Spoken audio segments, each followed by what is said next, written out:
ይህ ታሪክ እውነት መሆኑን ለማመን የግድ እስከ መጨረሻው ማየት ይኖርባቸዋል። ምክንያቱም መጨረሻው እናንተ ከምታስቡት በላይ እጅግ አስደንጋጭ ነው።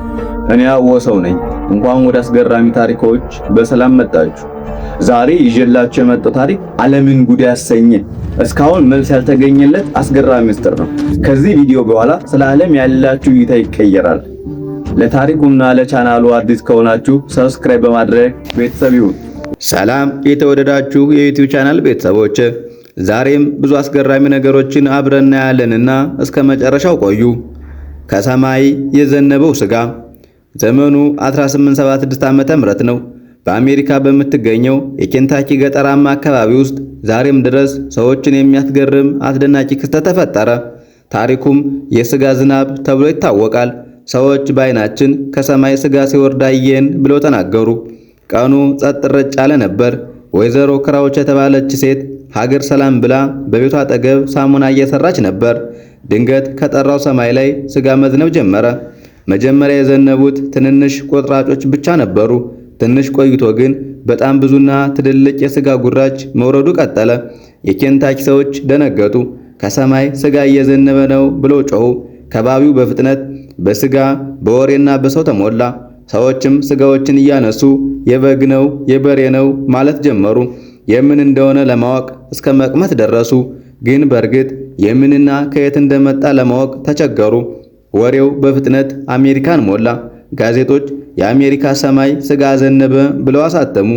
ሳይንቲስቶች፣ አዋቂዎችና ተራው ሕዝብ ሁሉ ሳይቀር ከየት እንደመጣ ለማወቅ ጣሩ። በዚህ ጉዳይ ብዙ ሐሳቦች ተነሱ። አንዳንዶች እግዚአብሔር ምልክት አሳየ ሲሉ፣ ሌሎች ደግሞ ከመናፍስት ወገን የመጣ የመከራ ምልክት ነው ብለው ሞገቱ። ነገር ግን ከወራት በኋላ ሳይንቲስቶች የተለየ ሐሳብ ይዘው መጡ። በዚያው አካባቢ ብዙ ጥንባንሳ አሞራዎች መኖራቸውን ደርሰንበታል አሉ። እነዚህ አሞራዎች አንዳንድ ጊዜ የበሉትን መልሰው በመጥፋት የሚታወቁ ናቸው። ስለዚህ በዚያን ጊዜ ብዙ ወፎች በአንድ ላይ የበሉትን ስጋ መልሰው ተፍተዋል ብለው ደመደሙ። ይህ እንዲህ ይባል እንጂ ከሰማይ ስጋ ሲወርድ በዓይናቸው ያዩ ሰዎች በሰዓቱ ምንም ወፍ የሚባል ነገር አልነበረም ብለው ሞግተዋል። ያም ይሁን ያ ግን ይብላኝ ለቀመሰ። People collected the meat, which looked like beef or mutton. Newspaper sensation. የሚያስጨፍረው ወረርሽኝ። ይህ የ1518ቱ ሰዎች እስኪሞቱ ድረስ የጨፈሩበት ክስተት ይሄው ለ500 ዓመታት ውሎ ያልታወቀ የታሪክ ክስተት ሆኖ ቀጥሏል። ሐምሌ 15 18 ዓመተ ምህረት በፈረንሳይ በስትራስቡርግ ጠባብ መንገድ ላይ ፍራው ትሮፊያ የተባለች ሴት አመሻሽ ላይ መጨፈር ጀመረች። ትሮፊያ ጭፈራዋን ስትጀምር ምንም አይነት ሙዚቃ፣ ምንም አይነት የደስታ ምክንያት አልነበረም። ግን እሷ መጨፈሯን ቀጠለች። ሰዓታት አልፈው ቀኑ ቢጨልምም ትሮፊያ ግን ጭፈራዋን እንደቀጠለች ነው። ሌሊቱን በሙሉ ላብ እያጠመቃት ጉልበት እያጠራት መደነሷን ቀጠለች። በሚቀጥለው ቀን ግን አብረዋት የሚጨፍሩ የሰፈር ሰዎችን አገኘች። እንዲህ እያለ በመላ ከተማዋ ያለው ሰው ሁሉ እየወጣ መጨፈሩን ተያያዘው። ነገሩ ግራ ያጋባቸው የከተማው ሐኪሞችና ባለስልጣናት ይህ የሞቀ ደም የሚባል ወረርሽኝ ነው ብለው ደመደሙ። ለዚህ ደግሞ መፍትሄው ይህን የሞቀ ደም እስኪጨርሱ ድረስ እንዲጨፍሩ መተው ነው አሉ። ለዚህም የጭፈራ መድረክ በከተማዋ ተዘጋጀ። ዕውቅ አርቲስቶች እየተጠሩ እንዲያቀነቅኑ ተጋበዙ። የከተማዋ ነዋሪ በሙሉ በመውጣት ጭፈራውን ተቀላቀለ። በዚህ ሰዓት እኩሉ ደክሞት ይሞታል፣ አብዛኛው ደግሞ በልብ ህመምና በስትሮክ እዚያው ጭፈራው ውስጥ ሕይወቱ ያልፋል። ይህ ክስተት ከተወሰኑ ሳምንታት በኋላ በድንገት ቆመ። ታዲያ ይህ ክስተት እንዴት ተከሰተ ለሚለው ነገር ግን እስካሁንም ቢሆን የተረጋገጠ መልስ የለም። ሳይንቲስቶች በዚህ ዙሪያ ሁለት ዋና የሚሏቸው ምክንያቶች አስቀምጠዋል። የመጀመሪያው ኤርጎቲዝም የተባለ ፈንገስ የሰፈሩን የምግብ መመረዝ አምጥቷል ብለው ሲያስቡ፣ ሁለተኛው ደግሞ ማስ ሳይኮጄኒክ ኢልነስ ወይም ደግሞ የጅምላ የስነልቦናዊ ቀውስ ነው ብለዋል። ይህም ደግሞ በወቅቱ የነበረው ረሃብና ችግር መላ የከተማዋን ሕዝብ ለጭንቀት ዳርጎ ስለነበረ ነው የተከሰተው ብለዋል። ከዚያ የዘለለ ግን ሐቅ እስካሁን የለም። ምድራችን አታበቅለው አታፈረው ነገር የላትም። እስኪ አሁን ደግሞ በ12ኛው ክፍለ ዘመን በእንግሊዝ ስለተከሰተው ክስተት ላውራችሁ። የሁለቱ አረንጓዴ ልጆች መገኘት። ይህ ክስተት የተከሰተው በ12ኛው ክፍለ ዘመን በሀገረ እንግሊዝ በንጉስ እስጢፋኖስ ዘመን በሱፎልክ ግዛት በምትገኝ ዋልቲፕ በተባለች መንደር ነው። የመንደሩ ነዋሪዎች ሰብል በሚሰበስቡበት ወቅት ተኩላዎችን ለመያዝ በቆፈሩት ጉድጓድ አጠገብ ሁለት አረንጓዴ ሕፃናትን አገኙ። ሕፃናቱ ወንድና ሴት ነበሩ። እነዚህ ሕፃናት ከምድራችን ሰዎች የሚለዩባቸው ነገሮች ሙሉ ደማቅ አረንጓዴ ቆዳ፣ ከማይታወቅ ቁሳቁስ የተሰራ ልዩ ልብስና የሚናገሯቸው ቋንቋዎች በየትኛውም የዓለም ክፍል የማይናገሩ መሆናቸው ነው። የመንደሩ ሰዎች በክስተቱ በመገረምና በመደናገጥ ወደ ቤታቸው በመውሰድ የተለያዩ ምግብ አቀረቡላቸው።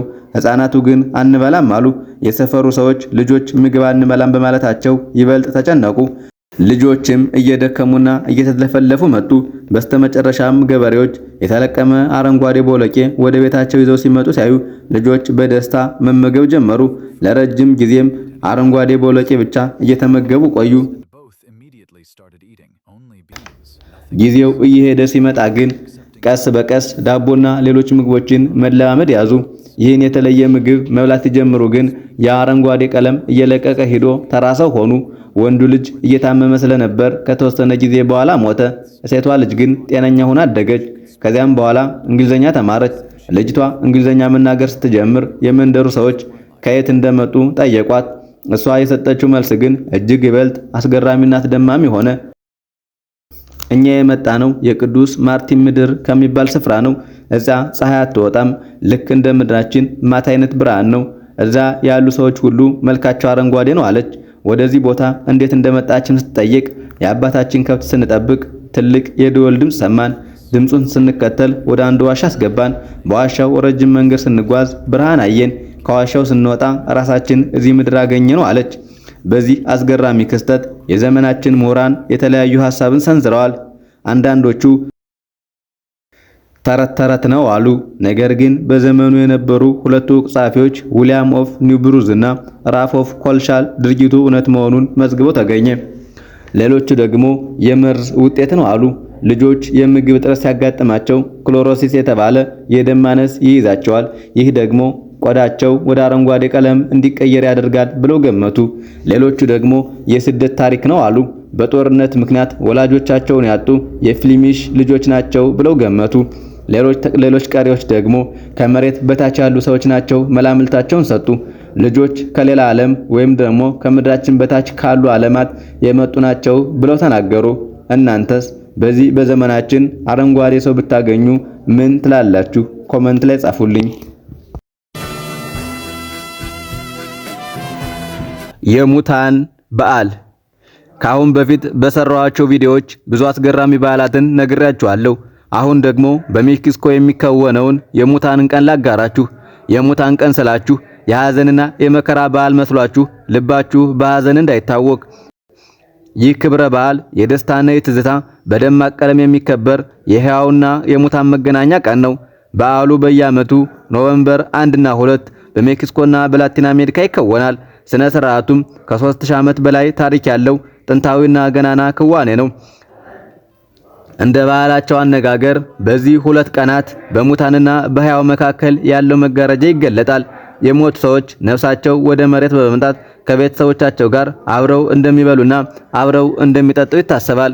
እያንዳንዱ ቤተሰብ በቤቱ ውስጥ ለሙታን መታሰቢያ የሚሆን መሰዊያ ያዘጋጃል። በመሰዊያው ላይ የሟች ፎቶ፣ የሚወዱት ምግብ፣ የሚወዱት መጠጥና የግል ዕቃቸው ይቀመጣሉ። የሙታን አበባ በመባል የሚታወቀውን ብርቱካናማውን አበባ በመሰዊያውና በመንገዶች ላይ ይበትናሉ። የዚህ አበባ ሽታ ሙታን ወደ ቤታቸው እንዲመልሱ ይጠራል ብለው ያስባሉ። በበዓሉ ከስኳር የተሰራ የራስ ቅል መያዝ በጣም የተለመደና የሚዘወተር ነው። ይህም ሞት የሕይወት አካል እንጂ የሚያስፈራ ነገር አይደለም ለማለት ያገለግላል። እነዚህ ሁለት ቀናት የሙታን ቤተሰቦች በየመቃብሩ በመሄድ ሰብሰብ ብለው ሙዚቃ በመክፈት ይጨፍራሉ፣ ሻማ ያበራሉ፣ እንዲያውም አብረው ያድራሉ። መልካም ውድ የተወደዳችሁ የዩቲዩብ ቻናል ቤተሰቦቼ እነዚህንና መሰል አስገራሚ ታሪኮች እንዲደርሳችሁ ቻናሉን ሰብስክራይብ ያድርጉ።